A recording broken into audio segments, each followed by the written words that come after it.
ராமநாதபுரத்தில் 16 அம்ச கோரிக்கைகளை வலியுறுத்தி தமிழ்நாடு ஊரக வளர்ச்சித்துறை அனைத்து சங்கங்களின் கூட்டமைப்பு சார்பில் ஆர்ப்பாட்டம் நடைபெற்றது. மாவட்டத் தலைவர் முருகன் தலைமை வகித்தார். மாவட்ட செயலாளர் முத்துராமலிங்கம், பொருளாளர் சிவசாமி, மாநில இணைச் செயலாளர் ஜெயபரதன், மகளிரணி செயலர் செந்தாமரை, அனைத்து பணியாளர் சங்க மாநில பொதுச் செயலர் முத்துமாரி, மக்கள் நலப்பணியாளர்கள் சங்க மாவட்டத் தலைவர் முத்துகிருஷ்ணன், கணினி உதவியாளர்கள் சங்க மாவட்ட செயலாளர் ரமேஷ் ஆகியோர் கண்டன உரையாற்றினர். தூய்மை காவலர்களின் மாதாந்திர ஊதியத்தை ரூபாய் 10,000 உயர்த்தி ஊராட்சி நிர்வாகம் மூலம் ஊதியம் வழங்க வேண்டும்.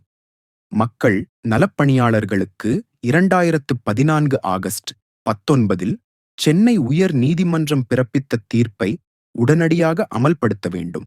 ஊராட்சி செயலர்களை தமிழக அரசின் ஓய்வூதிய திட்டத்தில் இணைக்க வேண்டும் உள்பட 16 அம்ச கோரிக்கைகள் வலியுறுத்தி ஆர்ப்பாட்டம் நடத்தினர்.